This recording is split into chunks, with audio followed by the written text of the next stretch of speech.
Welcome to the Yankee and Canuck podcast, Best Picture Series, where we talk about all the Academy Award Best Pictures, past to present. And I'm your host, a Yankee. And I'm your host, a Canuck. And today we're going to be talking about The Bridge on the River Kwai. This is the 30th film to win Best Picture. It was released in 1957. That's right. This movie is set on the backdrop of this Burma railway being built in World War II. Burma, we call Myanmar now. And so it follows these British POWs and Alec Guinness's character, who's Colonel Nicholson, I think, right? So he's really committed and kind of obsessed with the construction of this rail bridge by the POWs. And so it's just basically this bridge that Japan wants and needs to be constructed so they can invade West or go into India and all that. So he's all like, we're going to build this bridge for the Japanese, damn it. Just not the officers. The rest of you are going to build the bridge, damn it. And that's the movie, guys. That it's about a bridge. They're building a bridge. Yep. Yeah, they ain't much to this film beyond that, honestly. Here's the thing. In this Academy Award ceremony, you know what else was nominated for Best Picture? What? 12 Angry Men. Oh. Yeah, considered one of the best films of all time also. This movie, like we said, is about building a bridge. 12 Angry Men is about a bunch of dudes in a room, a juror room, and they're trying to deliberate whether or not they can convict this guy of some crime, right? Yeah. So both are very boring premises. 12 Angry Men is done incredibly well, though. The dialogue is riveting. It's exciting. Even though it's literally 12 dudes in a room and they're just arguing, it's extremely fascinating to hear the arguments being presented and seeing like, no, you have to consider this scenario and that scenario. Whoa, whoa, whoa, and there's a bunch of back and forth.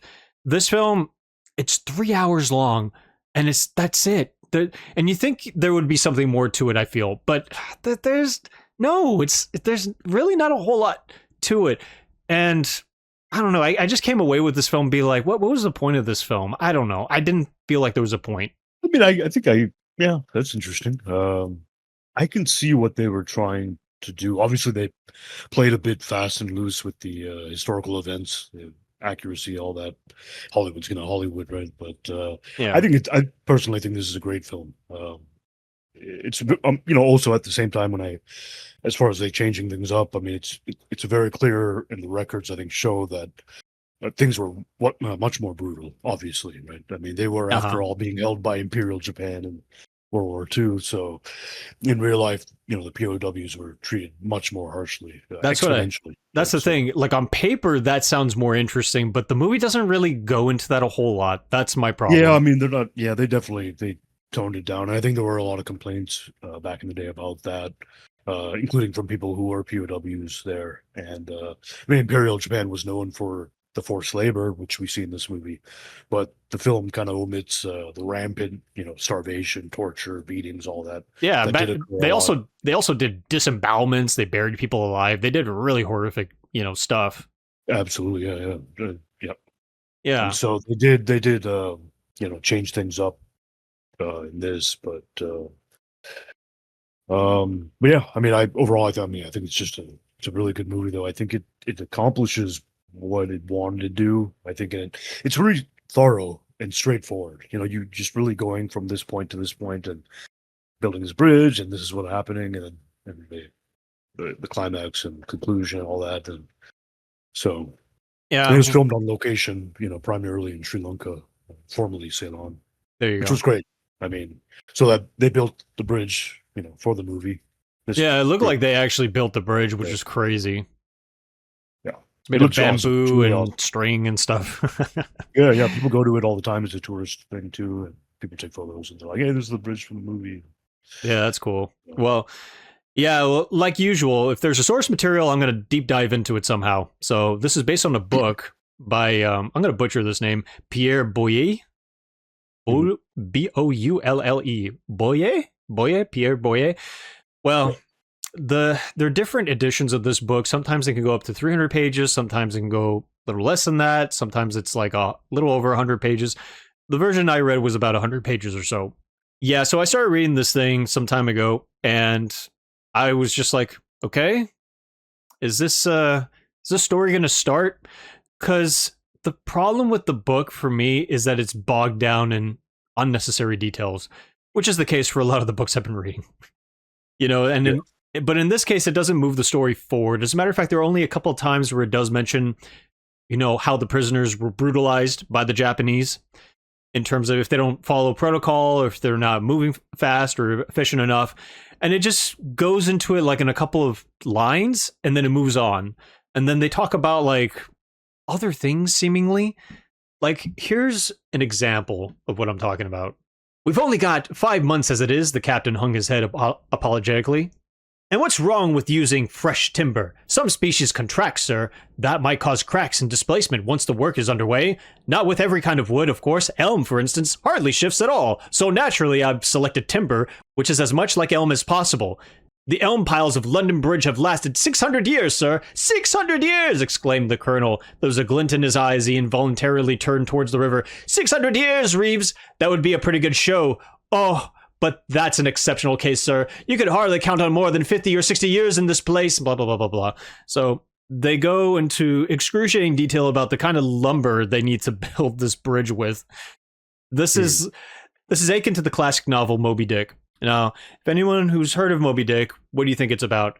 It's about Captain Ahab, right? And he's trying to find this big evil white whale, and he's trying to kill him, right? Have you read the book? No, but I assume that's what the whole book's about. No, the whole book is mostly about whaling.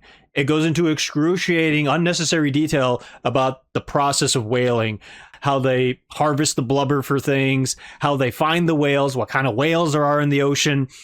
If you love that shit, have at it. But it's not for me. I'm sorry. And unfortunately, the book was largely like that. If you love how bridges are made or love how the terrain in the certain areas are and the people and stuff, have at it. And, but for me, it was just like, dude, I'm here about like the horrors of war. And I'm not really getting a whole lot of that. So, but that was my experience with the book.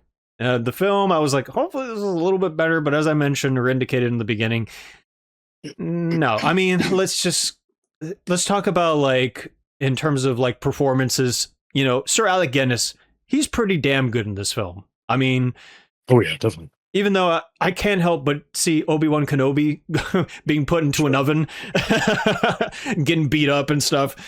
But that's just unfortunately how it goes. You know what I mean? He was like highly esteemed Academy Award winning actor, Shakespearean actor. But of course, he's just known as being a space wizard, a scraggly space wizard. And I'm sure that, pissed him off. He was just like, I'm known for being part of many serious films, but damn, Lucas, thank you for the money, but no, I don't like this. And I'm like, I get it, dude, but unfortunately, that's just what you are to me, always.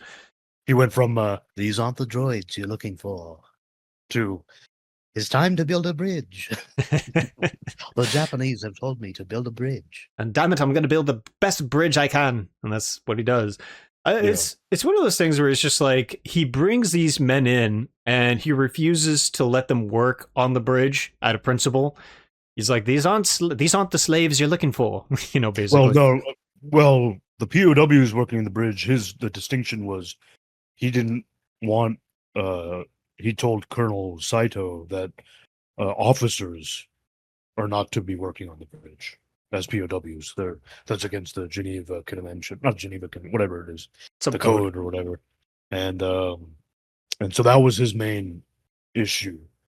Obviously, Saito didn't care about that, and yeah, of course, that was the main thing, which was interesting. Which is why they threw him in the, to try to break him. They threw him into the little metal cage. That's they called it the oven, I think, in the film. The oven, yeah, and they beat him up a little bit and throw him in there for a while. And probably doesn't eat much and doesn't drink much. He doesn't break initially, like as far as the officers not helping out. But yeah, I mean, going back to the performances, I mean, I think good performances across the board. Whether it's Alec Guinness and Hayakawa, who played Colonel Saito, I thought he did a great job. He did a great job too, yeah. Both colonels in the film.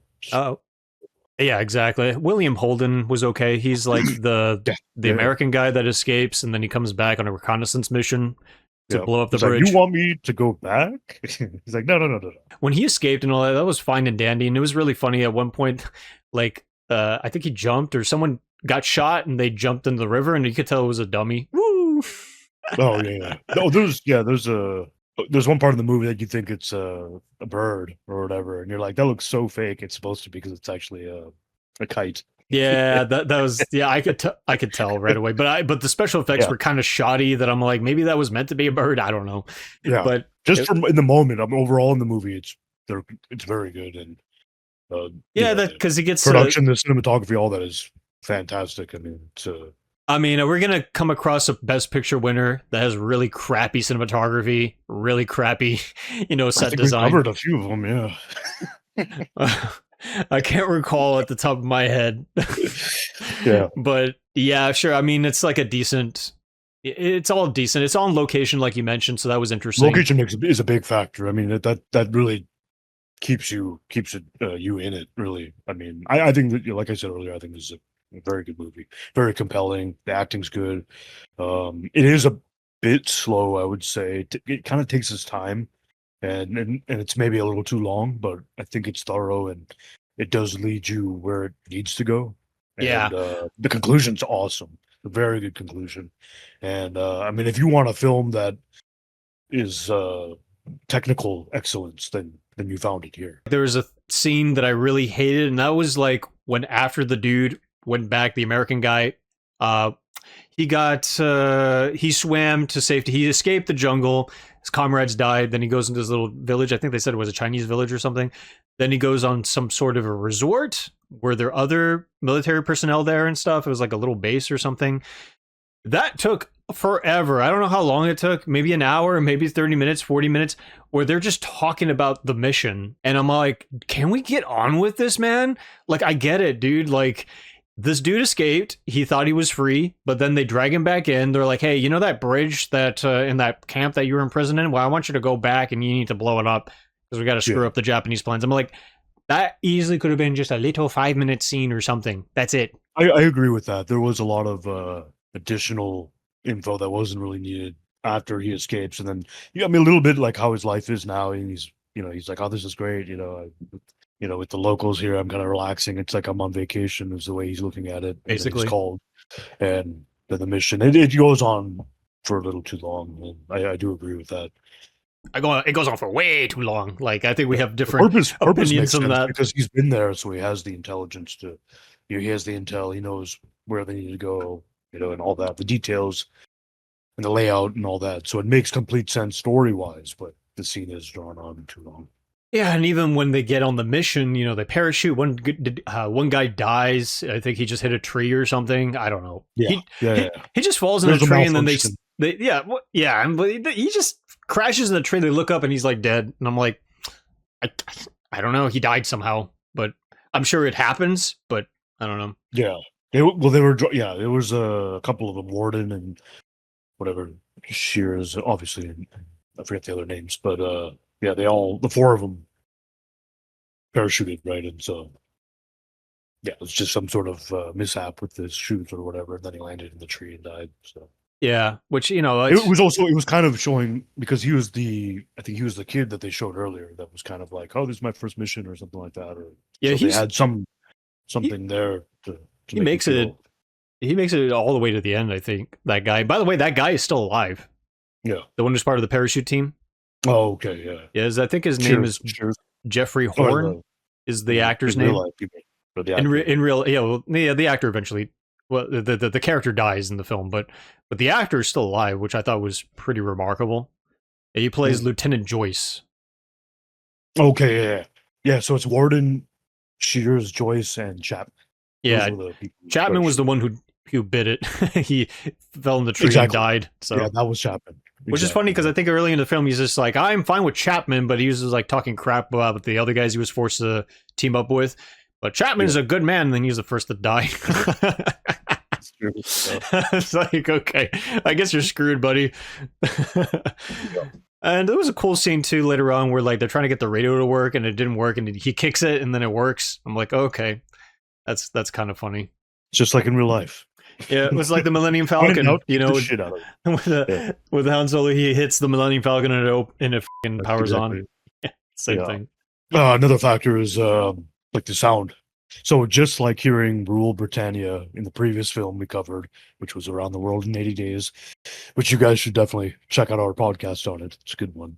Maybe not the movie, This but movie, definitely the podcast. the podcast, yeah. Hey, you can watch the movie if you want. Check the podcast out though. But watch both. Uh, this movie plays what is it, Colonel Boogie, Bogey rather, that March song plays it throughout this movie. So it reminded me Is of that that the movie song that last they're summer. whistling in the beginning? Yeah, it's not just at the beginning, but throughout the movie and at the end. That song So was so annoying.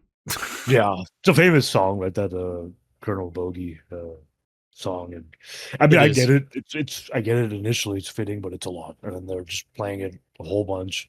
So once again, I hope I don't hear it again anytime soon. Yeah. Um, Oh, yeah. yeah. Funny enough, though, when I hear it, I sometimes think of Fresh Prince of Bel Air. They used that song for their team, the basketball team, and Carlton was the mascot. It was the Mhm. peacock, and something happens, and Will has to take over. And it's a classic episode. And, so I always think of that episode because they play it throughout. Don't Peacocks think I were remember that marching episode. on the field. Well, that's funny though. Yeah, So I mean, yeah, it is one of those iconic songs as you mentioned. So of course, yeah, you're gonna remember it from somewhere.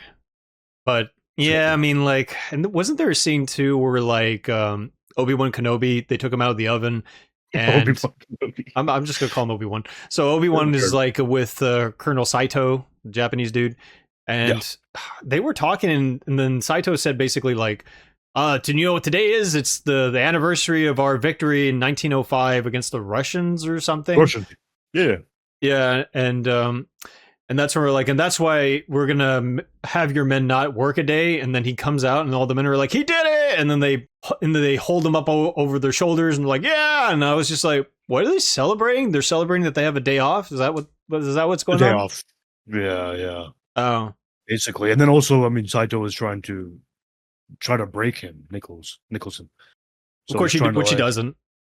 he doesn't know, and that's just a lot of the movies about the duty and honor and you know Unwavering these type of resolve. yeah, exactly. And so they going back to the performances, I mean, these guys, they did a great job. I mean, they really Saito and Nicholson, they both show how proud they are and how they operate, and you also see their flaws, obviously, and just how damn stubborn they are, right? They're insanely stubborn. Yeah, yeah, And incredibly. so Well, Saito, to that character's credit, I mean, he had a good reason for finishing the bridge, because if he didn't, that is great dishonor. This is like very, yeah, the very emperor cuts his head off with a katana. Uh, some punishment. But of course, it's just great dishonor in general. And if he couldn't finish it in time at the allotted schedule given to him, then he would commit seppuku, Japanese suicide. And yeah, he already wrote the suicide note because he thought, like, what, it's probably not going to happen. But of course, Obi Wan Kenobi finishes the bridge on time, and and the railroad with all the supplies going from one location to another was coming in and stuff, which sets up the whole grand conclusion for this thing. But before all that happens, there is a really good scene where Obi-Wan's looking over the bridge and he's looking at the sunset, and then Colonel Saito's like, oh, that's beautiful. And they have a little conversation about, like, I guess it sounded like to me like meaning, purpose and meaning. It's just like, oh, you think this is the end of the beginning, but it's the end, or whatever it was. I don't remember the speech word for word, but I remember hearing it, and I'm like, that's actually really, really good. And yeah, I believe Alec Guinness won the Academy Award for this, did he not? he did. Yeah, he did. Yeah, so I mean, he was probably the best part of the entire film. Even though I am looking at Obi Wan Kenobi being Obi Wan Kenobi, it's like Right. he Yeah, was yeah. incredibly good in this film. He really sold it, especially when he's like downbeaten and tortured. He really sold that. Like, he really looked Yeah. like he was about to drop dead in certain scenes, and I was like, wow. Yeah, you can understand where the character is kind of coming from, but you're not sympathetic to him because it's like like why are you helping the Japanese? Like, whereas the other POWs are trying to figure out how to escape, how to get payback, and figure out other things. He's just like, no, we're gonna do everything they want us to do. So they're like, what? Yeah, I Uh, mean, even You though know, they you're were, even though fighting. he was purposely like stalling the construction of the bridge and things like that, just making it as slow as possible. But finally, he was just like, you know what, I'll just finish the damn thing, you know. Yeah. Well, And I mean, I mean, yeah, he wanted to because he wanted to. I mean, the way he looked at it was something for them to do to keep busy, but also it's like he wanted to show that the English can build and construct much better than the Japanese, and we do a better job, or they do a better job. which is kind And of that was a big. laughable by So, today's like I said, standards. he's a very proud person, and yeah, and so that was one. That was one of the aspects to it. Alec Guinness, from what I understand, Alec Guinness had a lot of issues with this film. Not just him, but a lot of British people did because they felt like the British. It's a little bit anti-British. So and the Really? portrayal and everything, and so he had some issues with it. What was anti-British about this? Well, apparently the novel and the film have a little bit of anti-British sentiment, especially revolving around this colonel. Whether some of it is accurate or not, because it's kind of like this Brit is essentially collaborating with the Japanese.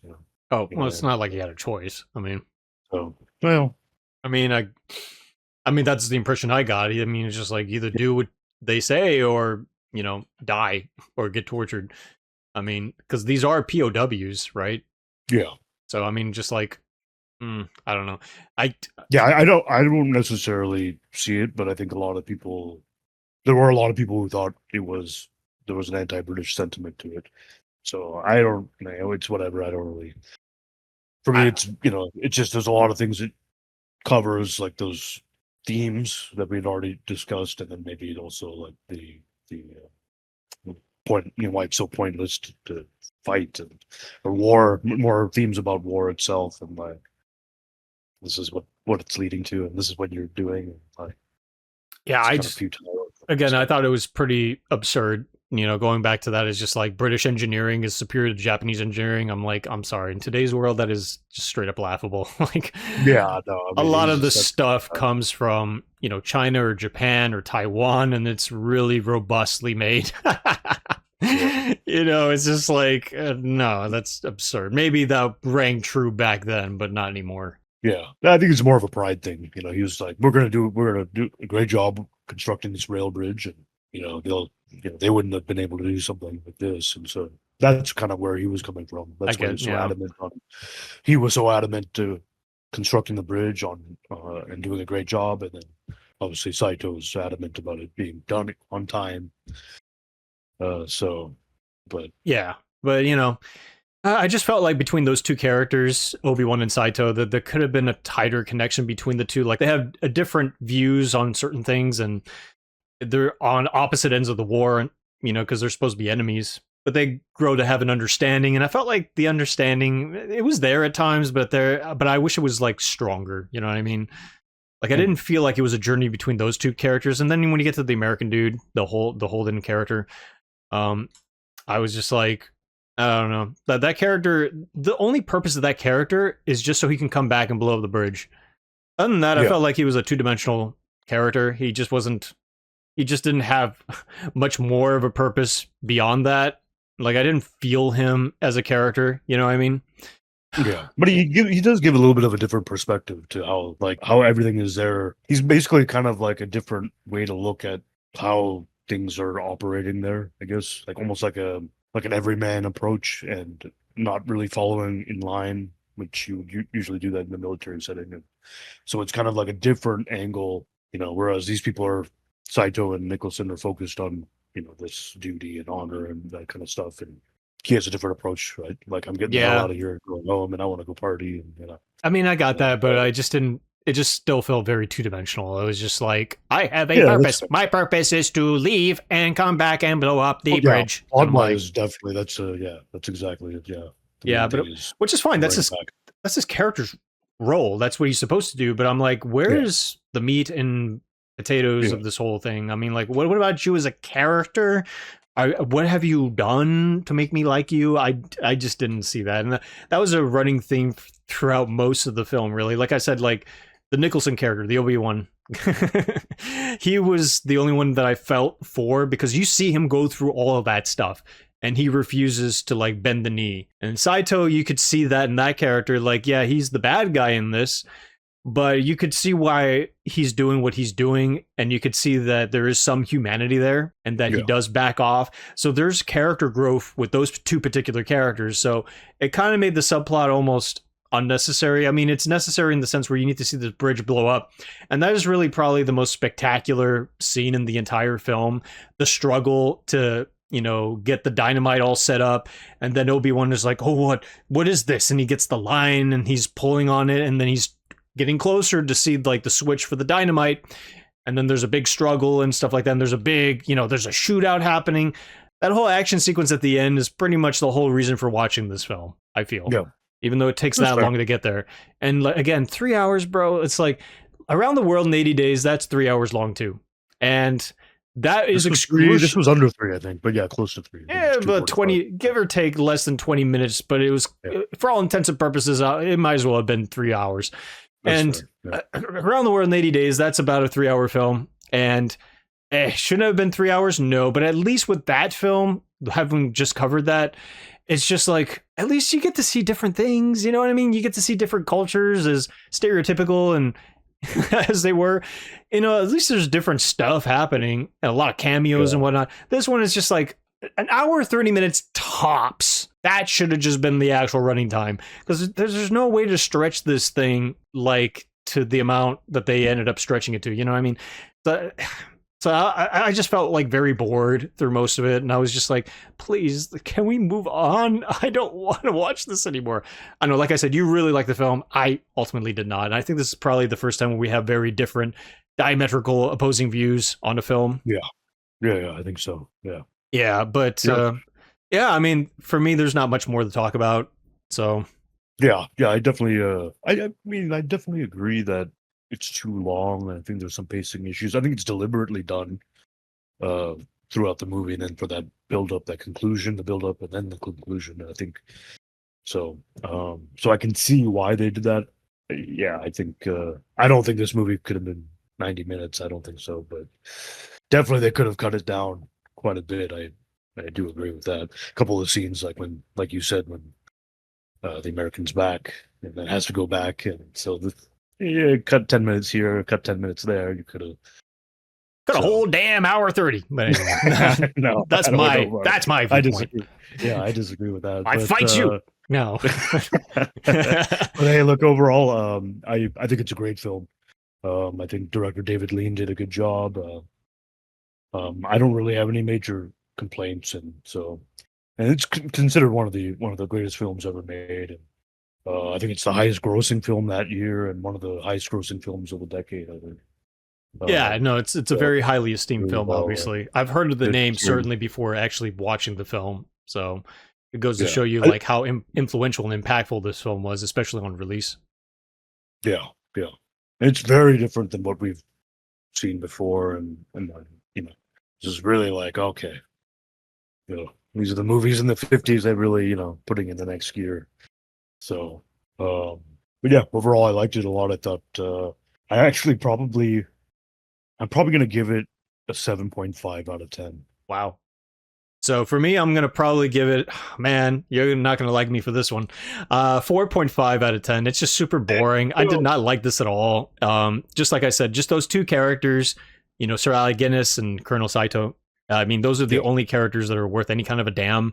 And of course, that climax where the bridge blows up. That is the only. Those are the only things worth watching. Everything else is not worth watching, in my opinion. It's like such a slow, doddering. Oh, maybe when Obi-Wan's thrown in the oven too. That was kind of cool, but you know, because that was the only time where I felt like, oh, stuff is happening, and then you know, and ultimately he's fine and whatever. And it's just like, oh well, that's wasted potential. Again, as I stated in the very beginning, 12 Angry Men, much better film. That should have won Best Picture, not this film. That film is something I would give like an 8.5. It is a magnificent film. Henry Fonda in it, yes. And Piglet is in it too, the guy who voices Piglet in the original Winnie the Pooh cartoons. He's one of the jurors too. I don't remember his name, but I remember that voice. But anyway, yeah. But, you know, I mean, like, yeah, I mean, obviously from The Eagle and the Moose, very, very different ratings. Overall, I'd say, you know, when you round it up, it's worth watching at least once. You know, there are some interesting stuff happening in the film here and there. There's some great speeches, So, I'd say it's worth watching for those things alone. Oh yeah. All right, guys, and that is Bridge on the River Kwai. So stay tuned for Kwai. Stay tuned because we're going to be watching. I don't know much about this film. I already read the short story, and I'm just going to leave it at that. That's right, guys. Thanks for tuning in, and don't forget to like, comment, and subscribe. We'll see you next week.